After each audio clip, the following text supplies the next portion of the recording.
Hey, what's up, guys? Welcome, Daily Theologians. That's you guys. Welcome to the channel. So glad you're here. The goal of this channel is to equip and inspire you to share hope. Today, I wanted to tackle a tough subject, and it's Francis Chan. I saw this on the Bible-thumping wingnut guy, and I have been incredibly encouraged by Francis Chan in the past. So I'm putting my cards on the table. In fact, one of the first books I read when I was a brand new Christian was Crazy Love, and it greatly encouraged me and also challenged me. So I'm grateful for a lot of what Francis Chan has done in the past, even as recent as his book called We Are Church, or Letters to the Church is the actual name of the book.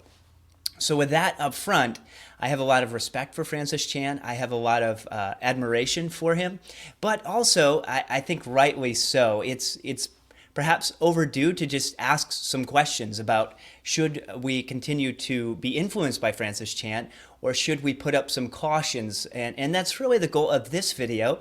It's not to expose him or to question his salvation or anything like that. I don't know his heart, and theologically in the past he has been so precise and spot on. So again, it's not my job to question that or call it into question, but what I wanted to do was just point out some things that he has been doing and teaching, so that maybe if you're not aware of these things, then you can consider if you're going to support his future books or his work or things of that nature, because I do think caution is definitely due, and I'm sure I'll hear like, oh, that wasn't strong enough. But honestly, I don't know. There's so much to work through in this, but there are some cautions. So let me start with this article.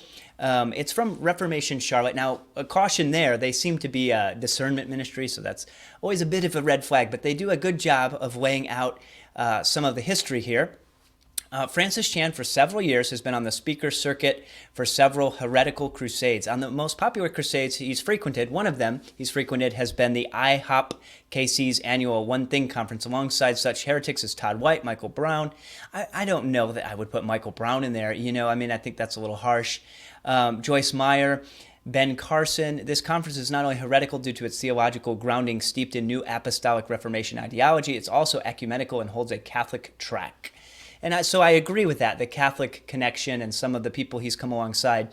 At Lou Engel's 2019 Send Conference, Chan was noted praising arch-heretics Todd White and Daniel Kolenda. Todd White is a fraudulent faith healer, which that is true, who claims to have healed hundreds of people at various ailments without a shred of evidence. Todd White holds to the word of faith, little God theology, which is heretical and not Christian. The heretical New Apostolic Reformation movement that teaches the office of apostle, like Original 12, has been reinstated, and apostles and prophets exist today. Besides the fact that every single apostle and prophet in this movement is morally compromised in some way, not a single one has ever prophesied the way the biblical prophets have done.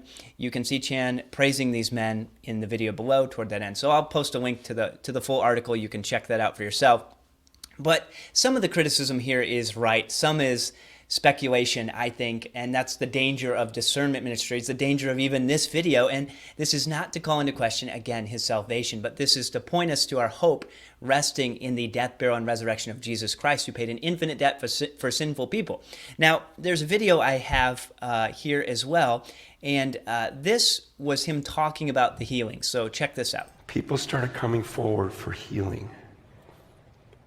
Every person I touched was healed. You guys, okay. This is craziness to me.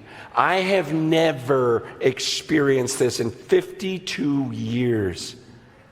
I'm talking like a little boy and a little girl who were deaf.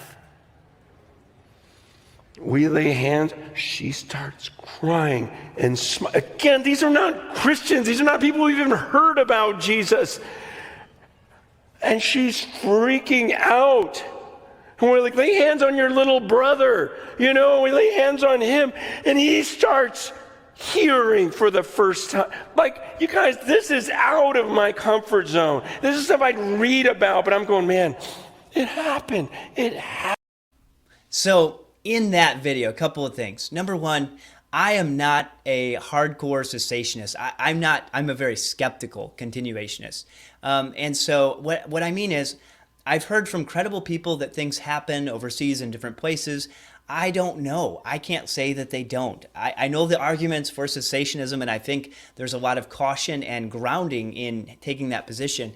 But I think it's also not something I can say that the gifts have ceased. I know lots of believers in China, and they don't believe the gifts have ceased. And so, anyways, I don't have a strong position on that, and I would encourage you to have charity towards either side on that one. But the issue here is that he's saying everyone he touched was healed. Well, that seems very hard for me to believe.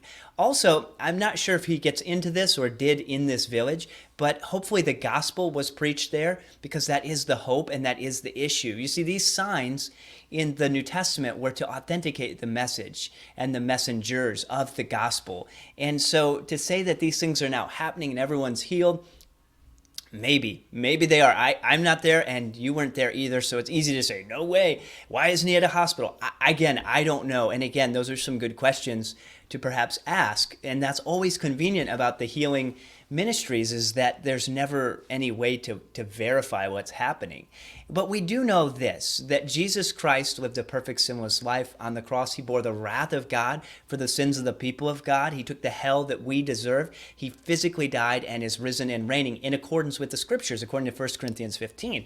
So that should be the message that we preach. And what I'm seeing here with Francis Chan, this is just my observation, and you guys can tell me what you think, but he's drifting away from clarity and precision and doctrinal clarity here on the main issues of the gospel, and he's getting off into all these experiential things, and like there's this secret higher level, like, you guys, you just need more faith.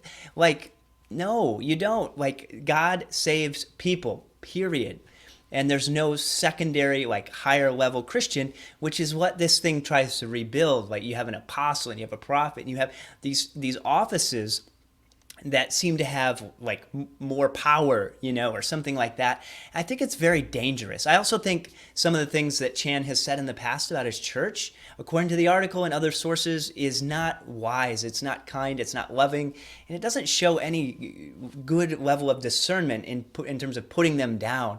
And I don't want to get into that here, because there's no point. I'm just saying there's a pattern here of lack of clarity, of experience, and of coming alongside known heretics. This is a big problema. No bueno. This is not good, okay? This is not a trajectory that goes well. And again, I'm not questioning his salvation, but certainly if you're checking out his resources and things of that nature, caution. I would definitely use caution, and I think that would be wise with any teacher. But given the track record here, this is what I'm basing this off of. So hopefully that's helpful. Again, we're remembering our rest in the gospel, in the death, burial, and resurrection of Christ alone, by grace alone, through faith alone. And please remember, if you haven't yet, come on, what are you doing? Hammer that like button, like the 95 Theses, and subscribe to the channel. We would greatly appreciate it. Again, please, in your comments, be charitable. We're not on a witch hunt here. This is not, looking for the false converts or things like that. This is just a wisdom principle of using caution around a person that's been very faithful in the past. So I think he deserves some grace, but I think he also deserves a lot of caution right now, like a lot of caution. Thanks for watching, and God bless.